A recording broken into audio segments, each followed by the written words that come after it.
So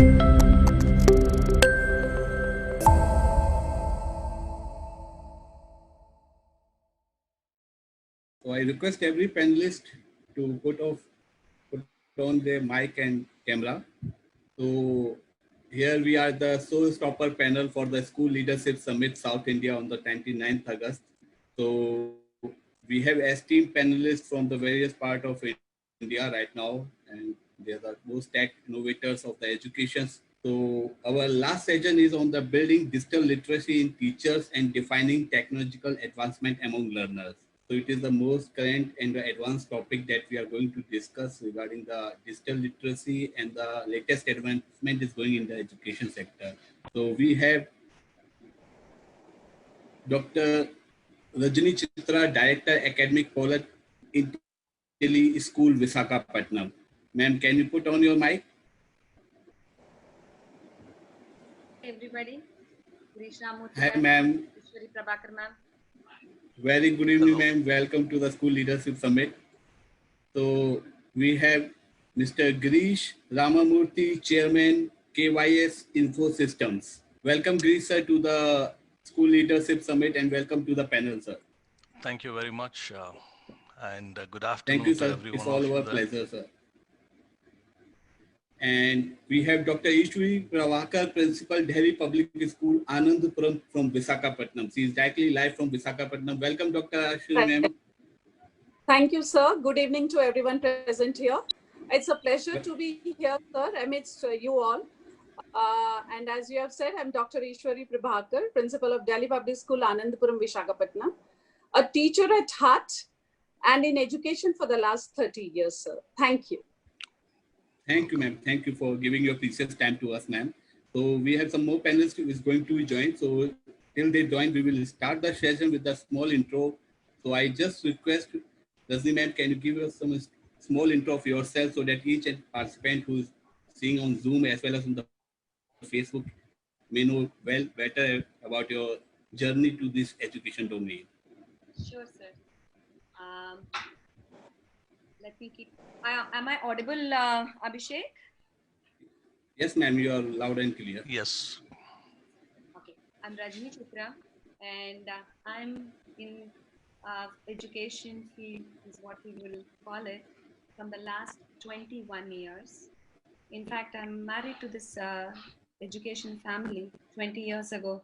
That's how I got into it. Yes, education, teaching was something as a passion for me before also. So coming here was like something like a dream come true. 20 years in Visakhapatnam. Our school has a legacy of 56 years here. It has its presence from 1966. It's started by my mother-in-law, and after her, me and my husband, along with the team, and you know how many teachers who are there for last 30, 40 years are there with us. We've been running our organization. And if educational background, I'm a postgraduate in psychology, electronics, and also bachelor's in education. And we have almost, I think, 8 branches and 5 schools. Both we have at different SSC schools, CBSE school, and international school. We have each place handled by a team of dedicated teaching community. Thank you, ma'am. Thank you, ma'am. Thank you for your brief intro. And over to Dr. Ishwari, ma'am. Can you share some brief intro regarding your journey in the education domain and the school sector? Hello. Yes, ma'am. Am I audible, sir? Yes, ma'am. You are audible, ma'am. It's really a great pleasure to be a part of this program, you know, because I've been there in this program for since morning. I've been observing, you know, this is what is the need of the hour in the education system. And myself, as in education system for the last 30 years, 3 decades, I've been traveling into this education fraternity, developing the children from, you say, the pre-primary till the +2 grade. So the different domains, different students, what is their learning capabilities, what are their learning problems, what are the challenges, and how to overcome them, how to be connected with them, and how we can explore the possibilities of making them into good global citizens. As a part of DPS for the last 30 years, I've started my journey with DPS only, and I'm with the DPS, and I'm really thankful to DPS. The growth Delhi Public School has given me for the last 3 decades. As far as the DPSs are concerned, it's one of the best premium brands in the country and abroad also. And we have 250 schools, India and abroad. And the main concept of the school is service before self. So selflessly, we try to give the best without thinking what we will get in return. That is how we have imbibed our community, the teacher community, the student community, and of course, all the stakeholders, those who all are there with us. A teacher, we else can put a seed, a thought in the child's mind, and we nurture it. And thank you so much, Mr. Abhishek, for giving me this opportunity to just put up my thoughts in this forum. Thanks. Thanks, Dr. Ishwari, ma'am.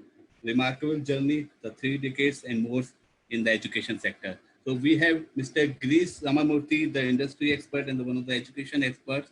So Girish, sir, can you share your some short bio and the journey in the education domain, sir?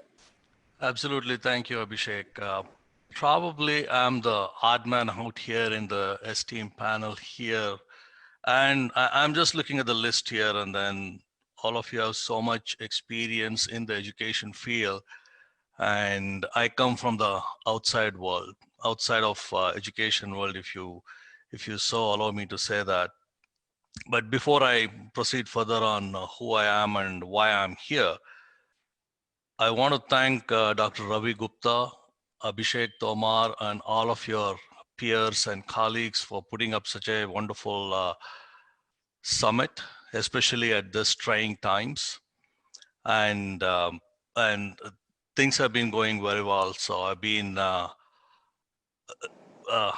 watching the program all day long and learning a lot along the way as well. So thank you so much for all the panelists who are here before us, and to all of you for educating us along the way. For me, like I said, I'm the odd man out in the sense I'm not necessarily in the education world like each of you teaching students on a day-to-day basis, but at some levels I have been engaged with education. My journey basically is I'm an engineer by profession, and I moved to United States 25 years ago, or 25 years ago. As you can see, the lights are lit up. It's very early in the morning. I've been up all night, so bear with me if I'm, but it is so wonderful to sit here and then discuss with you all. My journey, like after I finished my engineering, I came here for studies and work and so on and so forth. One thing I want to encourage all the panelists, I wanted to say this in the beginning also, that I've heard a lot from a lot of educationists today that COVID is the reason we are going in this direction. And if you allow me to say so, I beg to differ from that. COVID shouldn't be the reason for why we are getting into the digital space, right? Especially in the education field. Digitization of, oh, I think Dr. Ramesh joined. Hello, Dr. Ramesh, welcome to the group.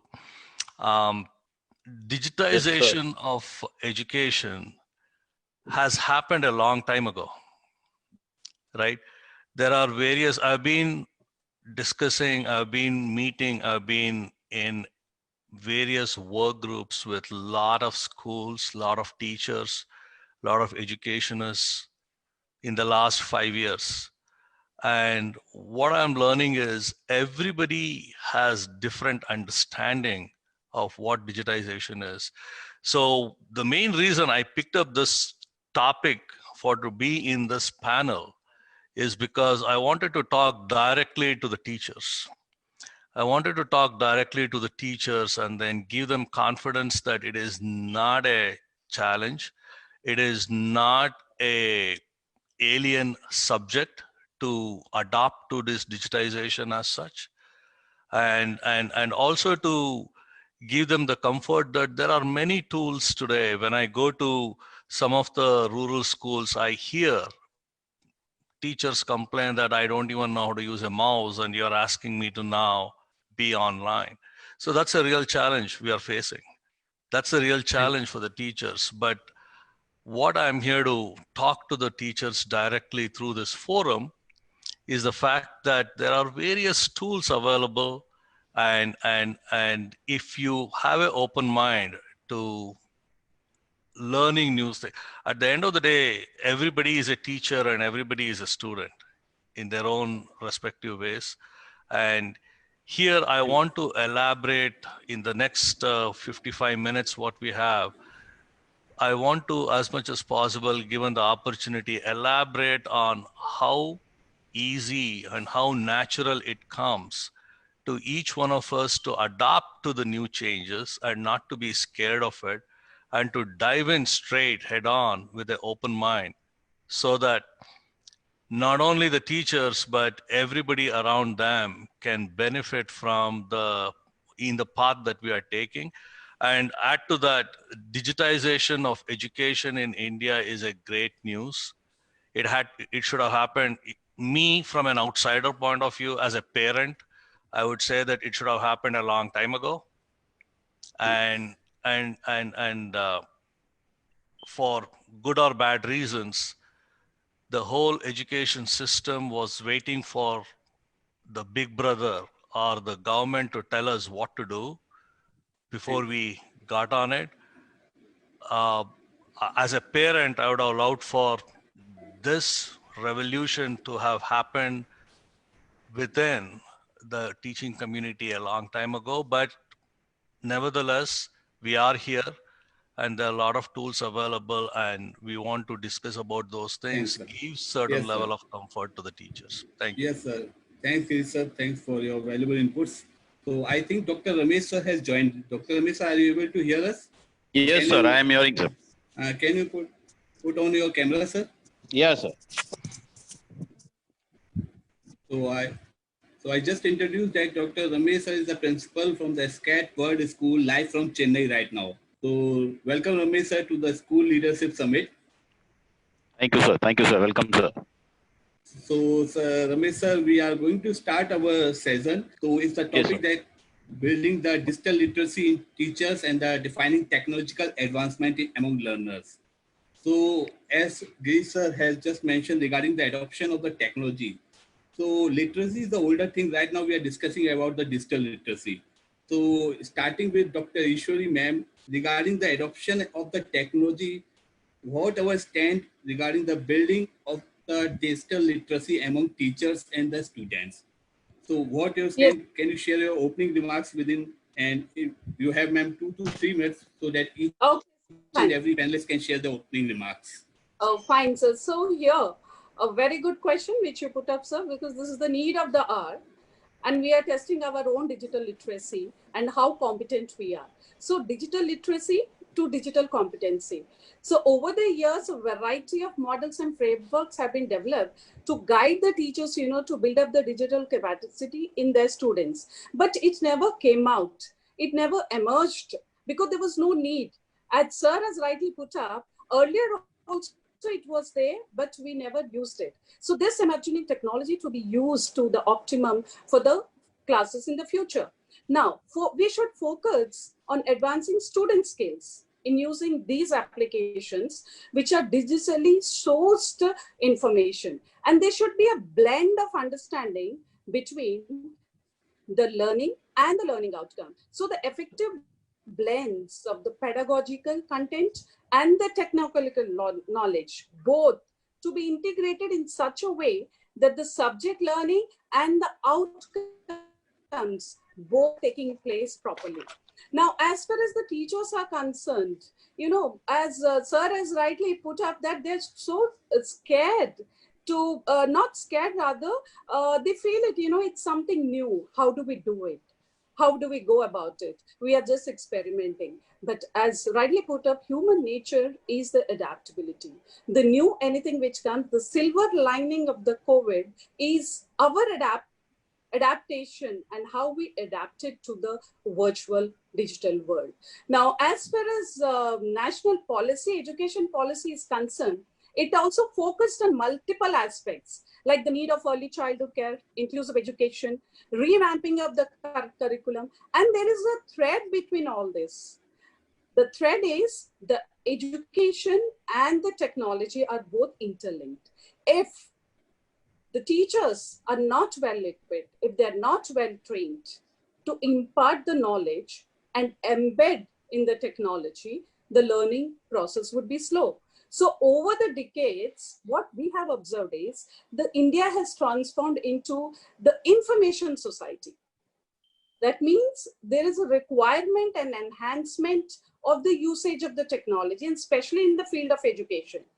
And now, after this COVID, I can see, and we all have understood that number of webinars we conducted, number of online courses are being conducted. So these all things to be continued, and it is been there. But only thing is we were never using it.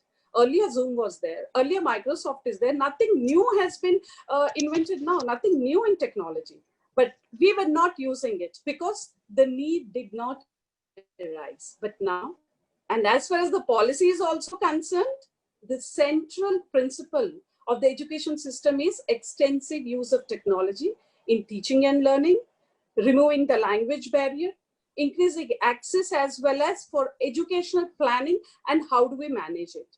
So with this current pandemic circumstances, the virtual learning has replaced the in-person learning experience for the students, for the teachers, and it has compelled us to reimagine conventional learning and the teaching techniques.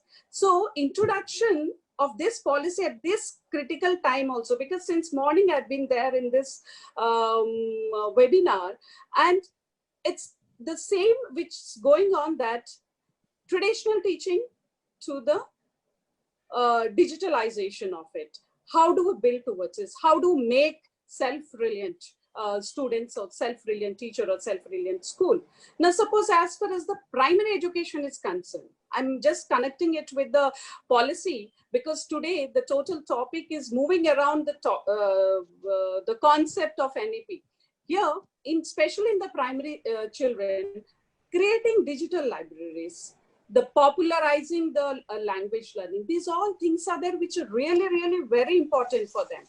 And the policy now, it even says that coding should be there in the schooling. The artificial intelligence has to be there in the schooling. So how do we go about it? Unless and until we have a backup or a background for the teachers, the teacher training is going on out. Are the teachers well equipped to take up all these challenges or not? So these are all the estimated disruptions when we implement these things slowly in future.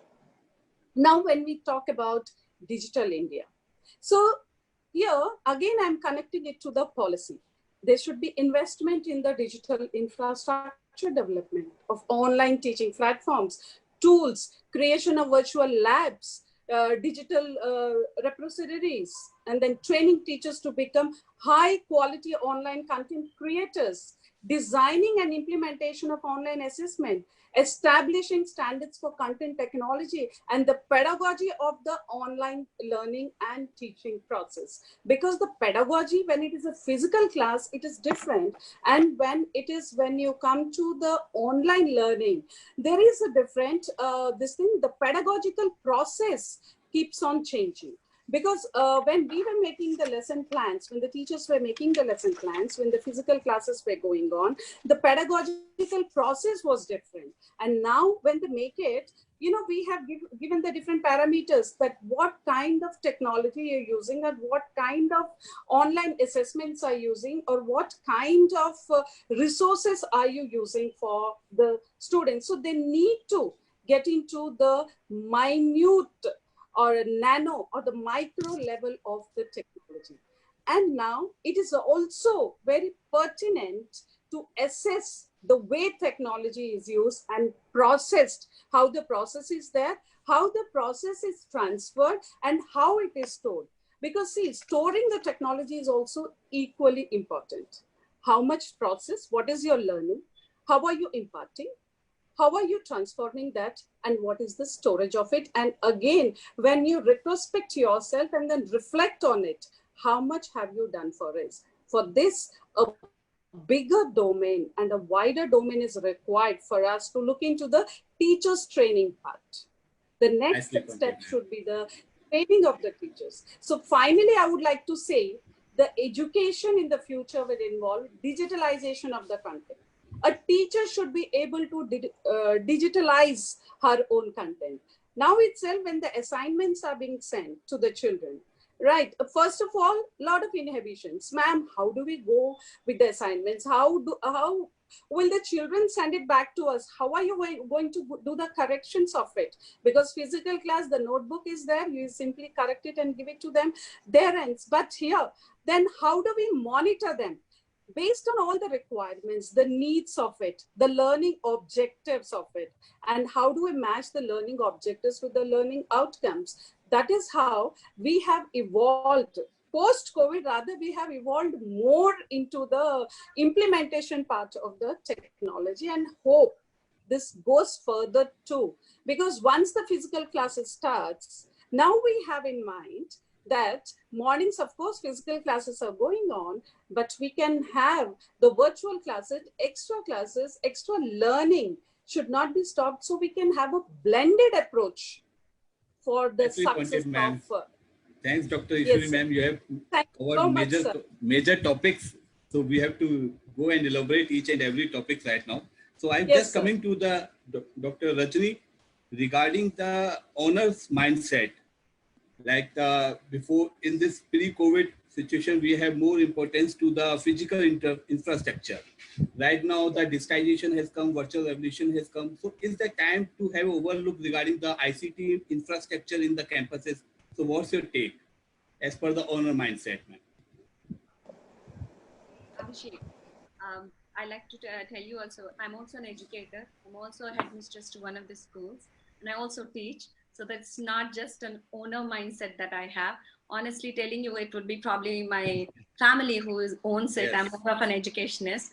So I probably will give you a take of both of them. Yes. What is, how much you can invest in an infrastructure. Okay. So here I could talk about only our school or probably a bigger picture. Before I go to this, Girish sir would like to just comment on something. Why does it take a pandemic for us to jump to a digital revolution like this? So this is a simple fact that, you know, the people who are involved, the co-learners and the students, both of them belong to completely different generations. Like Generation X is digitally challenged, whereas the Generation Z is digital native. So this gap to be filled out with the continuous academic challenges had been the reason. In a simple nutshell, I can tell you. So everybody knows that there is a gap, things have to be done and all. It's just fast forward on that. Like necessity is the mother of invention. So that's how it happened. It happened is the best thing.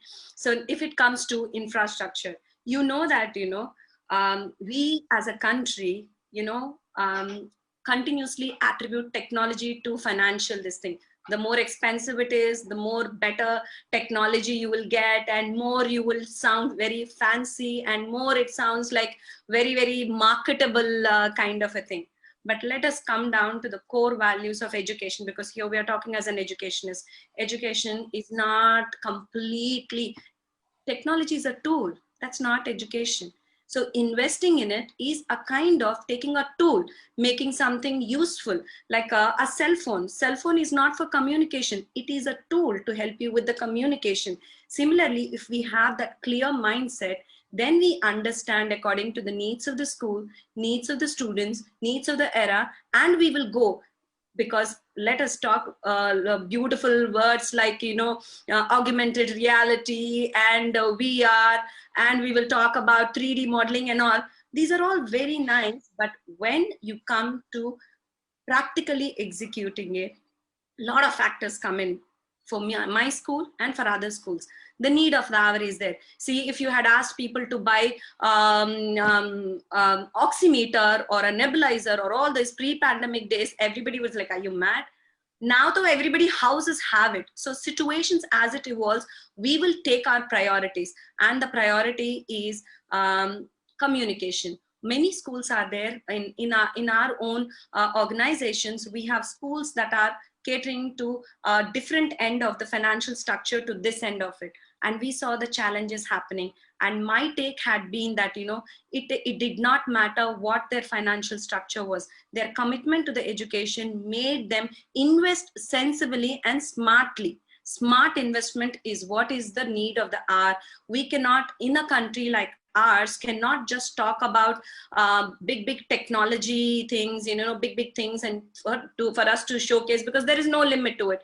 If you take a tab, there is from iPad one end to the other end.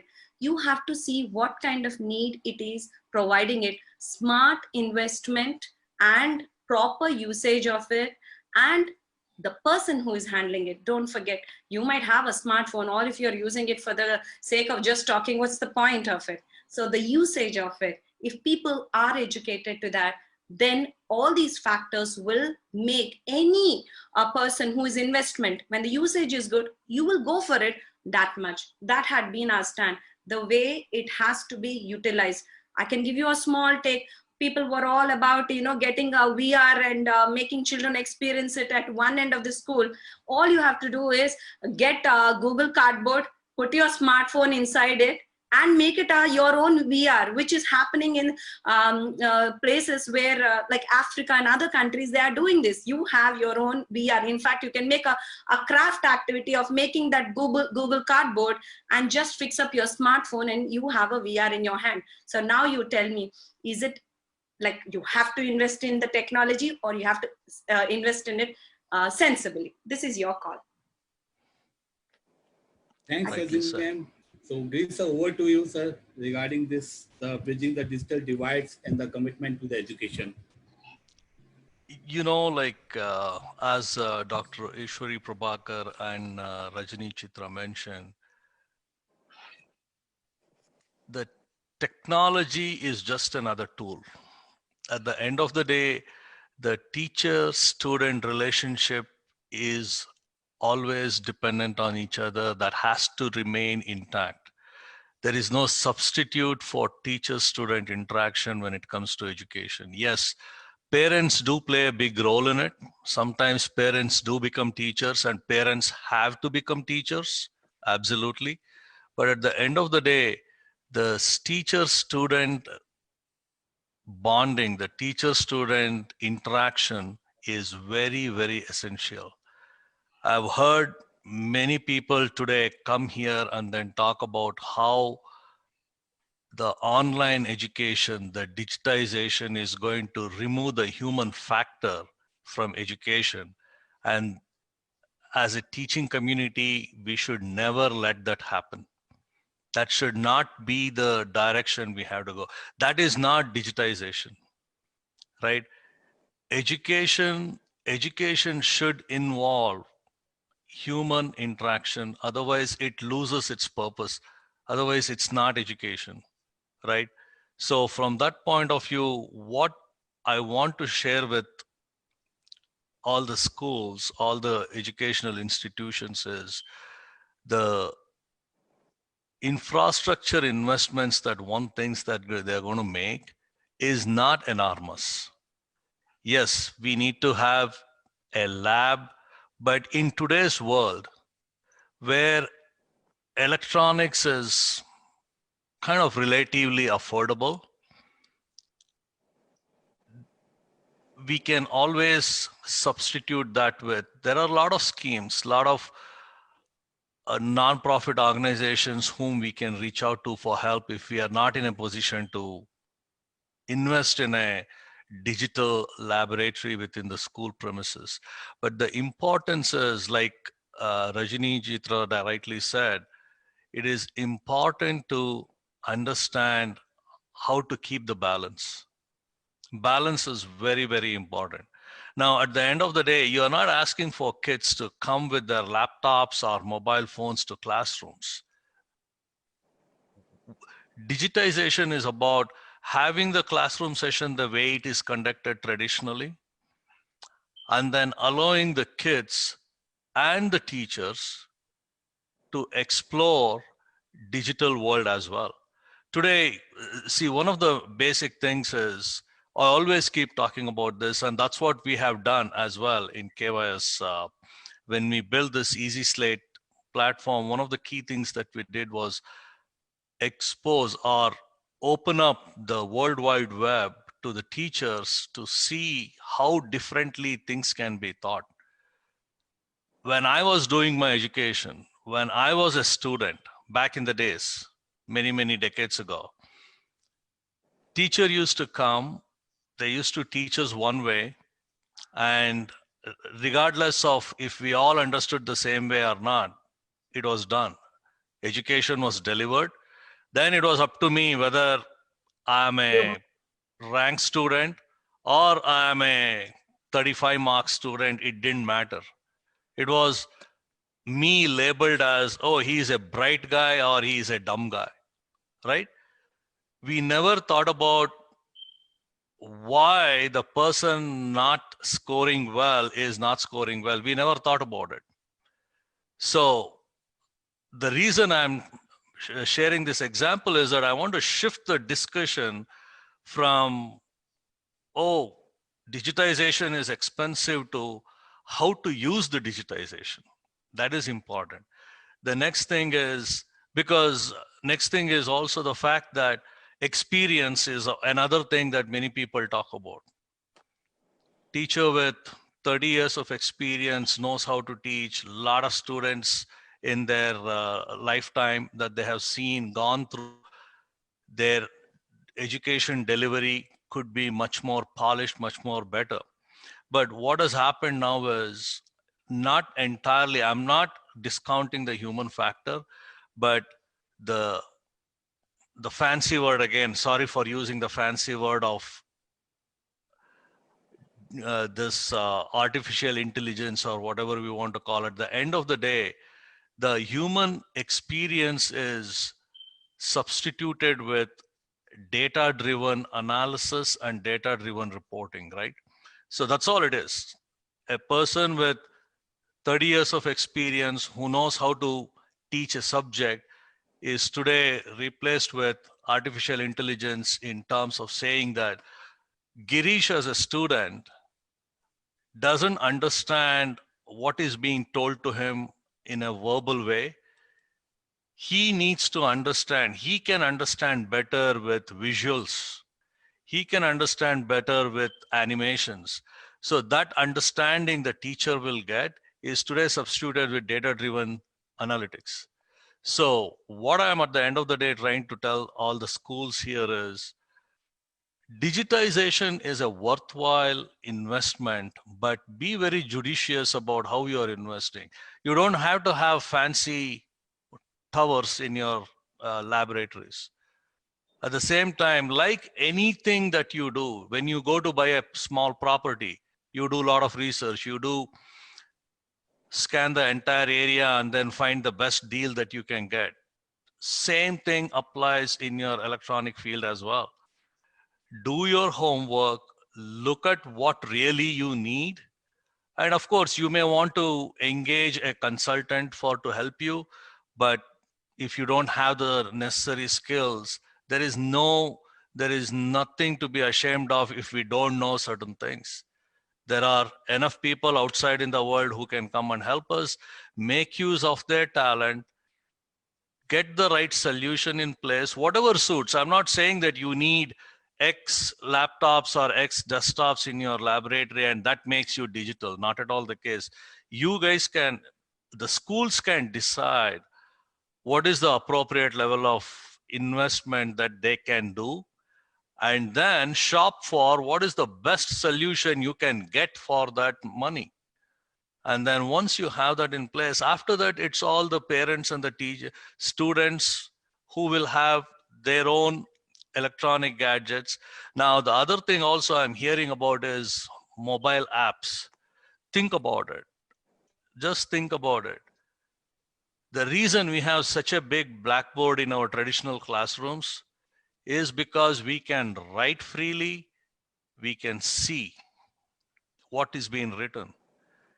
Holding a handheld device, a mobile phone, I don't know how big the mobile phone is. I have this big phone and I sometimes find it very irritating for me to write everything in there. So it is very difficult for students to adapt to those things. So be judicious about where we are investing in, right? So that is how I would say when it comes to the digital dependency on electronic devices, and the smart way to do it is to engage a professional who can help you come up with the right solution. So you know that the money that you're putting in is the right amount of money. Well, in Chris, sir, be judicious about the education and the students. So right now we are moving to the next segment of this discussion. Right now, latest advancement in the education is the National Education Policy that comes into the paper, and we are discussing regarding the opportunities, challenges, and the implementation on the ground. So coming to Dr. Ishwari ma'am, you have just discussed in your Yes, sir. opening remarks regarding some inputs for the National Education Policy. So what the main features that you see that it will change but bring the revolution in the future of the education, and what do you think that it should be deleted from the National Education Policy? So as well as the national education policy is concerned, see, each and every domain, it has been touched. The primary education, the middle, the secondary and senior secondary and all. And wherever the total knowledge is being tagged into the technology.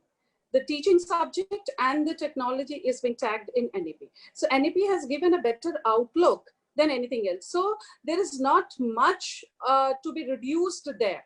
Only thing is we need to have proper orientation of the teachers to just get into the minute level of the national education policy at each stage. Because when I was talking to you earlier, when I spoke about the language barrier, so the language barrier is there, the teaching methodology is there, the pedagogy is there. So how are we going to connect with this? So especially in education, students learn better when they engage with the subject, whatever it is. The NEP says that it has to be experiential learning. So experiential learning comes when the children are engaged with the subject and replace the misconceptions with new ideas. The children should be given a chance to have their ideas, to speak about a particular thing. So giving an image what learning could be like is really very important part now. So let's move to the digital divide. Okay, this shifts in the education approach, which can lead to the better education policies. Like suppose asynchronous online learning tools can be augmented with synchronized face-to-face videos instruction, co-scholastic subjects, and then physical education can be taught using the technology. So I'm very happy with as far as the Khelo India and the Fit India is concerned. You know, every time they have released the videos, they have gone to the live sessions where the children have been given the exposure of sports online. Now technology is becoming more prevalent, we see, as learners are embracing the learning anywhere, anytime concept of digital education in a range of formats which has been given by the NEP. Now, when we see a traditional in-person classroom teaching, it is complementing with the new learning modalities, from live broadcast to the educational influences to the virtual reality experience. We have seen the learning in these 3 months, what we have seen, the consortiums and the coalition taking shape with diverse stakeholders. All of them are coming together to utilize the digital platform. And earlier, before this, I already mentioned that NEPs, the basic knit is a thread which is moving around NEP is that education and the technology which are knit to one another. And now CBSE also, when you get into the CBSE site, lot of videos, lot of chapters, lot of books. We have not told the children, we have given the books to the children, but at the same time, we have shared the links to the children where they can access the books online. And counseling is also to be continued further. See, counseling is also a part of NAP, where they said that each school will have counselors. Very, very important, because when there is a shift in the education system from one domain to the other, the counseling of the students also equally important. Now, suppose the implementation is done when it is virtual. So virtual counseling, how does it go? So it is evident that there is a scope for us to pave in a much larger way, and a coalition for a common educational goal. This is what I feel, that most schools are affected, as you know, they are finding stopgap solution to continue teaching because of this online digital divide, where most of the students are not having access to the technology. Okay, but the quality of the learning heavily dependent on the level and the quality of the digital access. So here I would like to say that in NEP, when we talk from early childhood education to primary, to the middle, secondary, and the senior secondary, as far as the technology is concerned, I think only focus which it should be given is the training of the teachers and making the children, as Girish sir has rightly put up, stating that the children also to be given orientation towards that how a particular concept can be delivered, how the technology can be used. This is what I would like to say. Thank you. Abhishek, we can't hear you. Abhishek, you're on mute. Abhishek, you're on mute. Yes. So nicely pointed, Dr. Ishwari ma'am. So coming to the Rajni ma'am, your take regarding the NEP and its opportunities, approaches, and the challenges. Morning, all of us have been listening. I have not got so much of time, but whatever I heard, I think NEP is equally being heard. Everybody has given their interesting point of views, and there's a lot of takeaway as a listener for us also. But since this topic is about digital literacy, let us focus on that one aspect, because NEP is too huge and our take and everything can get very complicated here. So I'll just address the digital literacy aspect of the NEP. As you all know that this is the need of the hour, it should have been, NEP should have been, this should have been already been implemented. It's already very late and we're still waiting for the framework to come. All of us are just giving our feel and inputs about it. But interesting points for the viewers and for us here to really understand the depth that they have gone and what is the scope of possibilities for us educationists to make this digital literacy more deeper and effective. I would say that, digital infrastructure, government is not just talking about a set of schools like a private schools. As Girish sir has mentioned it, it's easy for a private school to outsource people who are professionals in this and take the help. And they can also invest. As you're asking me directly, how much would we be able to invest? This is one segment only. We are talking about the whole country. Let us see a bigger picture. When we see all, as Ishwari ma'am has mentioned, digital divide and all these things come. But NEP has come up with such practical solutions. If we can take it up from our end, it will be an amazing partnership. Like for example, infrastructure. They are tying up with Dell. Dell has come up with a project called ARAM, Dell ARAM, where they are helping rural schools and villages have these tools, digital tools, so that they can come up to it. If you have seen every big computer companies, their CSR project has done an incredible job in digitization of our country. These are all the initiatives of PMG Diksha, I think, PMG, that initiative, I think Prime Minister Digital Siksha Abhiyan. Because of this, a lot of mobilization towards the digital literacy of our country has benefited. In turn, education has been developed. So this way, infrastructure can be helped out. In fact, if you practically, one small example I'll tell you is, we might be talking about, we stay in Vishakhapatnam. Nearby is Arku, which has villages and schools which are deep inside.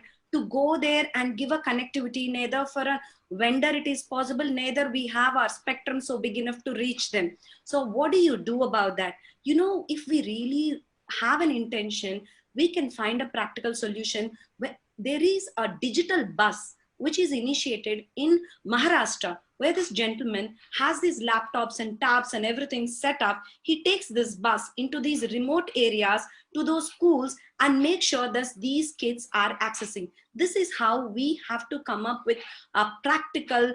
In fact, a friend has mentioned, in fact, that friend is into software, sir, and he's one of the leading companies.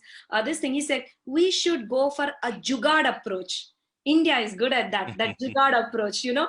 We go with that. I think our infrastructure can be improved. It has addressed about pilot studies where they have given, I'm talking, all these points are from NEP only. These are not most of my points. There are some pilot projects where they have asked IGNO, NIT, MITs to go into studies where they can help out.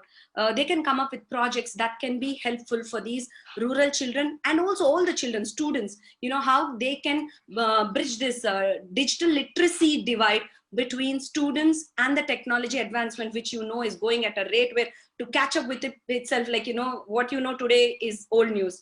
Now, next, let's come to the content creation.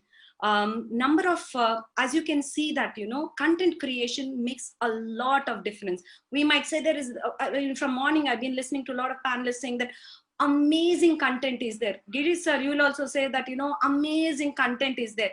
But if you really look at it, one aspect which is totally overlooked is there is not only digital divide, there is also language divide in our country. That is not addressed totally by these number of tools that are available. There is no specific tool. If you want to teach a child who is there, who knows a specific language, there are not many options when it comes to his curriculum, his standard and his language. It comes down, narrows down. This can come from not top to bottom. It has to come from bottom to top. That's how I think, you know, that content creation, but government is focusing on that aspect by giving a lot of students these kind of projects and companies incentives to come up with these kind of projects. Now let's talk about the virtual lab. That's like, you know, really fancy and interesting, you know, that augmented reality and virtual labs and all that. Government is investing on that. It has already come up with, you know, anyway, there were these, in CBSE, there were these Diksha, Swayam were always there. But very rarely a parent or a student probably might have gone to that early. Now they started investing and making virtual labs possible. Swayam, Diksha, and all these are coming up with these virtual labs where the child can be experiencing without, you know, high school kids, they need equipment. They can experience this using augmented reality. Government is using these tools and in fact is working on these things. And another thing, now I'm sounding like, you know, government representative, but this is all very exciting for us, because when I read that, you know, as he said that Big Brother has thought of this is pretty exciting for us. The last but not the least, it all comes down, sir, as you said, to the people who are running it. As Dalai Lama, I think he said is, humanity without technology has no future. At the same time, yep, technology without humanity is disastrous, is what everyone knows. So you have to train them. The incentive methodology has to be done. This is what already has been addressed in all the NEP points. From our end, as an educationist, this is from the Big Brother, as I told you. From our end, what we are doing, it is, see, we are all there, sir, like you have studied and you have gone there. How many software engineers are there? If they take this national education policy and understand, use their resources, come back to their own places and take up one initiative, a collective thinking and inclusive nation building approach is taken up. I think this is the most exciting times and exciting policy. We had so many policies. You have to read bachelors of education. We kept on reading one commission after another, one policy after another.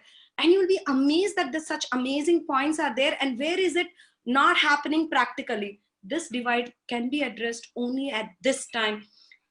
using technology is what my take is. These are all the points how NEP can be translated both collectively. No, there is very easy to say that, in our school, we are doing this. This sense of ownership comes for all us educationists. But unless you think about it collectively, sir, if you don't bring every student in the country together, this is incomplete. This is just a talk. And we teachers, we're very good at preaching. We use beautiful vocabulary where preaching happens. This is one of the reasons why things are not translating and students are not connecting. This is my. If you allow me, Abhishek, I just want to extend to what Rajini Chitra just mentioned. Many of the points what you mentioned right on spot.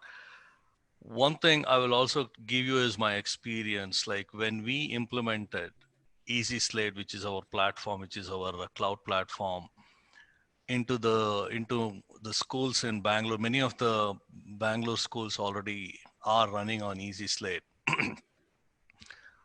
Initial hesitance from the teachers or a period of a week transformed into they accepting it. And from there on, if you talk to my team, you will know that they started not only giving us recommendations on how to better improve the product, but they also started voluntarily taking on this platform to provide more and more content. I think it was Dr. Ishwari Prabhakar who mentioned content developers. Who are the best content developers? It's the teachers, because they know what to teach. Now think about this. In a school, a teacher, suppose say a teacher is there for 10 years working in a school, and for whatever reasons, he or she moves to a different school. The school loses the intellectual property of everything that the teacher did for 10 years. Right? Now, with digitization, the school can retain all that intellectual property. And today, one of the things that the schools that we have implemented in, one of the things that they're doing is they have signed up with us to retain the content that their teachers develop and teachers share to the students for eternity, or in other words, indefinitely. They want to retain all the content. And think about the value that the schools will have with that. Somebody who is coming in to fill in the position doesn't have to start from scratch. They already have all the content that was previously taught to the students, so they can pick up from there and then move on. So that intelligence, the experience, the lost experience is not completely lost, is what I'm trying to say. And the other thing is also about how the teachers can develop upon and make use of these technology. Today, every one of them, every evening, my time here, every daytime in India, I keep watching the analytics. I keep watching the movements within the platform, and I see about 50,000 students, they're moving back and forth, doing classrooms, taking various activities, gamifications. There are so many things that we can do.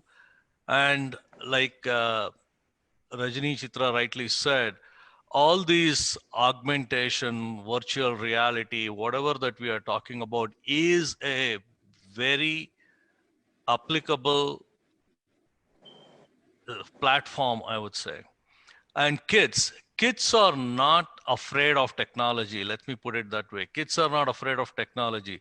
So having this technology be put in front of them will help. And we have seen that happen. Now, the adoption rate within the schools that we have implemented our platform, kids are there. Every time I go and click, they are in the sites that they're supposed to be. I see activities going on. So the adoption from the teachers to digitization and the adoption from the students to digitization is very much a reality. It is very much all we need. All I ask of each of the teachers on this in this summit or who are hearing us, all I'm asking is for you guys to have an open mind. There are a lot of tools available for us to help. This is not something that we need to be scared of. And there are a lot of tools. If you need more information, you can always contact my team. You can just say, contact us at easyslate.com and somebody will be there to help you. And trust me, I will give you free advice, so don't worry about that. But there are a lot of help, a lot of people like myself who have invested enough of their time and enough of their uh, efforts into building digital India. And yes, we started a little early, but nevertheless, everybody is now catching up to it. This is very encouraging for me to see. And I wanted to add that as part of this new policy that is being rolled out India-wide, this was time for us to do that. We have been digital a long time ago, guys. Like, we have the best digital minds in the world, no doubt about it. Yes. Yes. So it's just, how do we make use of it, right? How to make use of it. That's what we are trying to figure out now. And as being part of that big community, what I'm trying to say is, you don't have to worry too much. Your help is right around the corner. There are many voluntary organizations, non-profit organizations who can come and help. So that is not at all, should not be a reason. Not knowing should not be a reason at this point in time, is all I'm trying to say. And as far as this policy, a lot of people have talked a lot of things about it. And me being part of the community, I really appreciate what the government has done to the education system. And I really hope that everybody, every school, every teacher, every educational institute will take this seriously and not drop it once the COVID pandemic gets over, because COVID should not be the reason. Yes, it was a catalyst. We needed somebody like this to intervene, I guess. Unfortunately, or for good or bad reasons, this happened to be that catalyst. But I want to appeal to all of you that please do not drop this, take it forward. This is a worthwhile investment in education to our younger generation. Thank you, Girish sir. Thank you. Well, nicely pointed out. So as we are closing the session, so I just request all my panelists to share their closing remarks in 1 to 2 minutes regarding the changing the mindset, regarding the approaches, adoption of technology, and the positive aspects of the education in the coming future. So Abhishek, over to you. Abhishek, if you don't mind, there is a question. I think they're directly asking me the question. Okay, sure. This is from Murugan M. And the question states, how do digital library contents be integrated with your software? And see, okay, I want everybody here to understand something, this terminology, which I'm sure in the coming days you'll be learning a lot about. There are 3 different systems when it comes to contents. One is the school management system, learning management system, and content management system. These 3 things you will be learning a lot about. You will be talking a lot about, and you will be using a lot about. One of the things, our product Easy Slate is a learning management system which caters to the administrators, teachers, students, parents, and any of the other disciplines that a school stakeholders have.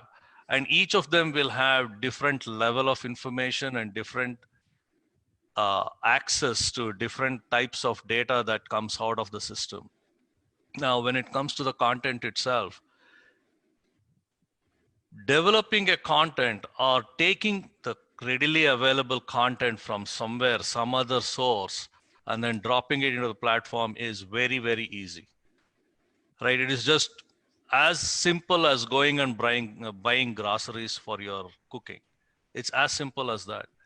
So each of these learning management systems have a set of libraries there, have set of libraries inbuilt within, where content can easily be stored. So when you talk about a learning management system, the content library storage comes default. So we don't have to worry about how to integrate, right? It comes default. Now, if you have a third-party content that you want to bring onto the platform, now I'm getting too technical, but there is something called APIs, or in other words, there is a communicator, right? There is a connection, there is a bridge between the third-party software and your platform. So as long as you connect the two endpoints, you can access all the content that you need, and it's as simple as that. And those are all the things that in the IT world, in the information technology world, the technology has been as old as 15, 20 years now. So yes, it is very much possible, Mr. Murugan. And again, if you have more questions, please reach out to me, and then we can have a discussion about it. Sure, Thank you, sir. Abhishek. I just request each participant, if you have any question, you can directly take it offline also. So as per the closing session, I just go to Dr. Ishwari ma'am. Can you share your closing remarks? Yes, sir. Sure. Thank you so much, sir, Mr. Abhishek. And as far as today's discussion is concerned, as Rajni ma'am has rightly put up, the infrastructure part needs to be looked into. Okay, we talk about technology, but how are you going to implement it? There is the gap. Always, when we do it practically, where there is an implementation, that plan has to be ready. So we need to work together as a community with the stakeholders to have the implementation process very strong. And as Giri sir has also mentioned, that it's not what you give, but how much they are going to take it. Everything is available online, everything, but how much the child is going to take and imbibe. And now the need of the hour is the flexible curriculum, which NEP has given. I'm very impressed by that, because the child will have a choice of having his own subject, and hope it continues. And then the force and the pressure from the home that you particularly take this particular subject because it has a combination with other subject would go off. And then the flexibility, when we look into the flexible curriculum, I think the children will also now required to hone the 21st century skills, which is really the need of the hour for any unprecedented challenges like how we are facing now. So the biggest goal the education should serve to act as a powerful medium. Now, why are we having all these discussions since morning? Because we are trying to create a medium where all the stakeholders are there, and some valid points or some validation is there for this, where the education system overall takes a paradigm shift.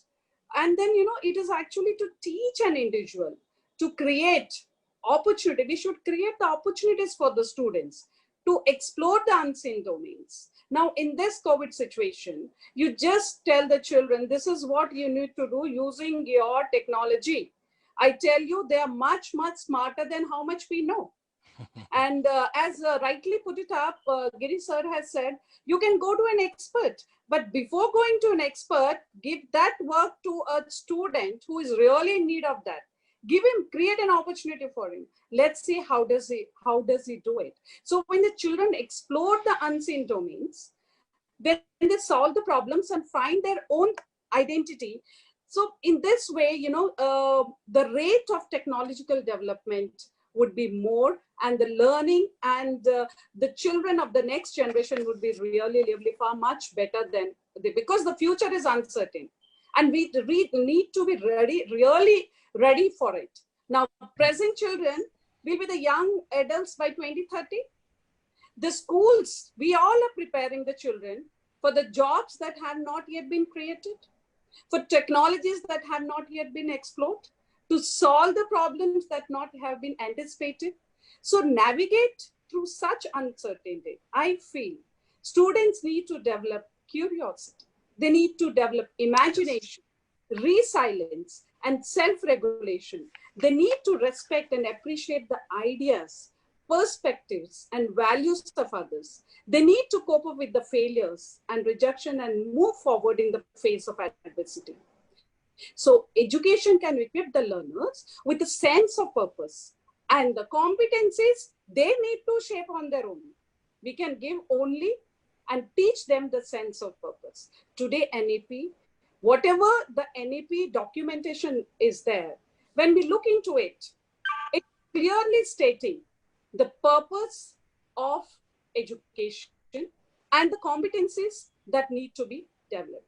So we should think on the knowledge, skills, and values, and how these things can be developed. Because these are my thoughts, which I thought I should put it here, because nowadays the children are not having what do you say, that total this thing of what do you say, 21st century skills. When we talk about, we tell them these are 21st century skills, these are the cognitive, these are the mega cognitive skills, but are we really catering to it? So we can use technology as a particular domain and work on the cognitive and metacognitive skills of the students. That means empathy has to be taught, self-efficacy has to be taught, collaboration has to be taught, and using the new information and the communication by using the technology. I think if all of us as a community, if we work towards it, I think by 2030, with all this and NEP in hand, I think India will see a new India ahead. This is what is my closing remark. And thank you, sir. Thank Dr. Ishri ma'am, you're nicely pointed. Over to you, Rajni ma'am, your closing remarks in 2 and 3 minutes. You are rushing through it, so I'll try to come to the point as much as possible. See here, when we are talking about all these aspects, the people who are involved in this is, let's come to the teachers. Teachers, as we are saying, we have to train them, educate them, make them digitally literate, and make them aware of what NEP is happening. You need to understand digital literacy will happen because from the digital tools, they need to be comfortable. We only know that, tools and how to handle the tools is the only understanding we have when it comes to, as a schools, we've been investing only this till now about how to bring digitalization, but we have not shifted to the next level of how to inculcate digital skills to these teachers. So we need to make that shift from digital schools to those tools to digital skills. If this happens, then the third dream of making digital collaborations and you're taking it to another dimension where their teaching and their methodologies and the creative, everything can be collaborated and made it into an effective platform. These links are missing. We need to go step by step, take a lot into it. We are not going into the discussion about how we are going to go into it, but like to express that if we are talking about teachers and technology in this age where information, teachers used to be just, sir, as you said, during your time, it was teachers' role was mostly information. They had a lot of burden of giving you information. Now that is taken away from the teacher. In a way, it's a freedom. Now her role becomes even more effective. How to use these tools, not just for information, but effective usage of it to really bring about the child. So, okay, when we are talking about the child, somehow all of us educators have this feeling, we need to teach them this, we need to teach them that, they need to be curious, they need to be. Sir, let me ask you one question. Is a child born curious? Born motivated? They have everything, sir. It's us who think that we have to teach this, we have to do this. We are not teaching them anything that they don't innately possess. Please let us come together in making these curriculums and technology which makes their innate qualities come out and bridge that. That is the need of the hour, not deciding what you need to teach them and how to teach them and what is the need of the hour. He will figure it out, because as we said that in the world is changing, you can't predict. How can you say? Then what do you do? At that time, you need to connect to his innate qualities, identify it, and make sure it connects to the world out there. This is what is about the students. And when we come to as educators, this is my take on it, sir. Whatever is there, whatever change we are talking about, every person in the world world is not made up of institutions or technologies or companies. They are not inanimate, they are people. It comes down to directly to us.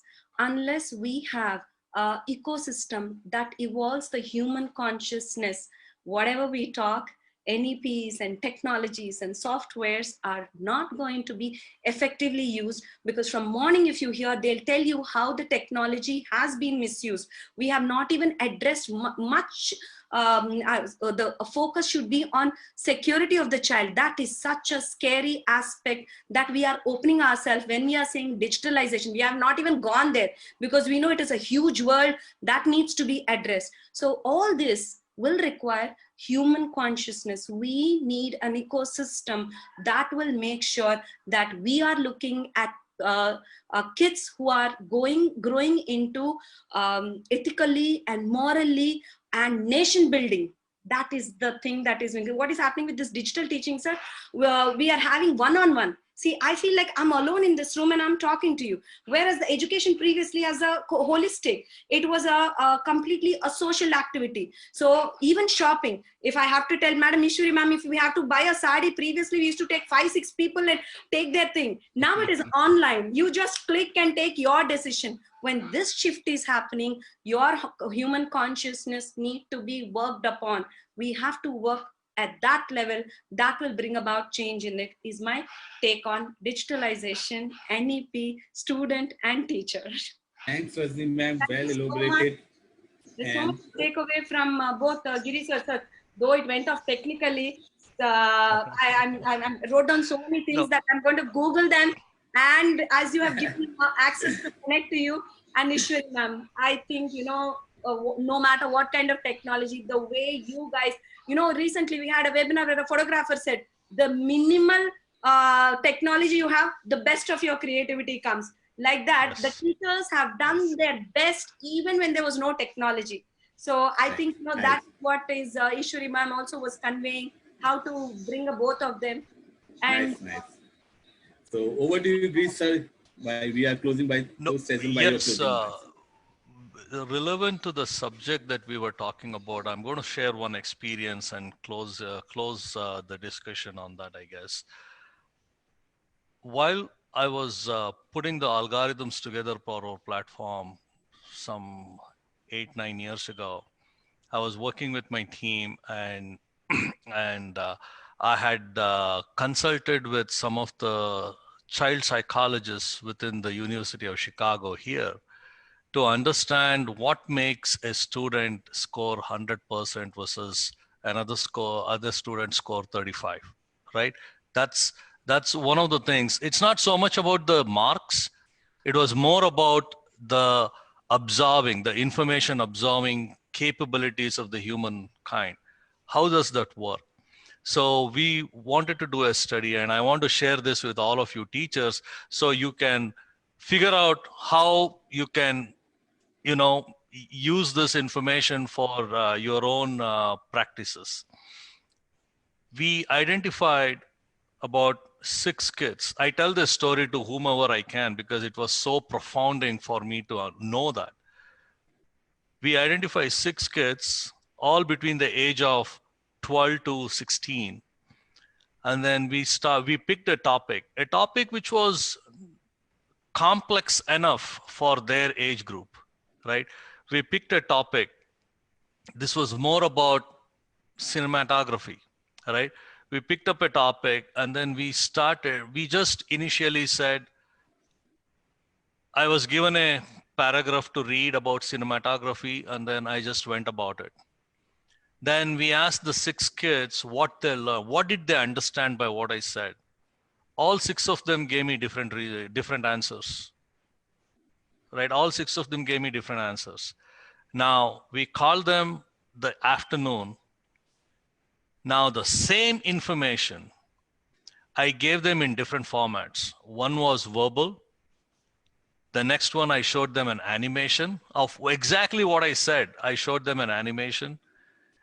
In the other example, I showed them video of what cinematography is, how the whole process of cinematography takes place. We showed them these 3 forums. Now, the next time you talk to the 6 kids, the answers were amazing. The answers were much closer to what you really wanted to convey. versus the efforts that I did at the very first time. And then the professor turned to me and then he asked me, why do you think so? Right? And I want you all to take that away, right? Like when we talk about teachers, digitization, why should I learn, all these different things, there are various ways with which we can teach this subject to the students. Now, some may understand it better just by our traditional ways of doing things, and some may understand better by hands-on experience. Some may understand better by visualization. Techniques are different. It is on us as teachers to find what is that method that appeals to each of the students. And yes, in a classroom we have, in my time, I had hundreds of fellow students with me in a classroom. So how do you pay special attention?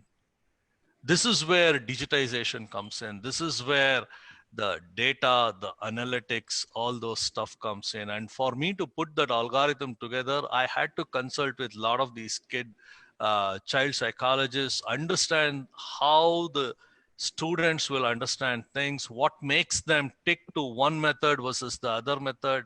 And then I learned there are no dumb kids. There are no students who are, how do I say this, who do not understand. They are much, much smarter than us. It's that we fail to tell them the way they understand. So it is on us as teachers to understand that there are various ways with which we can coach. And there are a lot of tutorials. If you go to my platform, there are a lot of tutorials for students and a lot of tutorials for teachers to figure out these different methods and how to figure out these methods. So again, coming back to the point, it is not a scary subject. World has solved the problem already. Many, many institutions and many people have solved this problem of digitizing, solved this problem of how to train a teacher. Remember, train the teacher concept, I'm sure most of you must have already heard. That concept has already been there. So I want you all to appeal that, have an open mind, look out for the avenues like this, look out for the resources like myself or anybody else who have spent time in this field, so that we can provide our insight, provide our experience to the fellow teachers, and then bring them up to speed at a much faster pace and be prepared for whatever next awaits us, like Dr. Ishwari Prabhakar mentioned. The world is ever changing. We cannot be stagnant. We need to keep changing. Sir, it's been done. All the teachers have adapted so amazingly. They become better learners than their own students. As of now, you would be surprised. I would really ask you to look into all the educators who've been there from morning till evening. They had such amazing stories about how they have adapted, including us in this own city. We have adapted overnight because that's had been our strong point. The teachers adapted to the technology. We are not ever, it's as natural as we are using our cell phones and iPads, how our grandparents have started using them much better than us.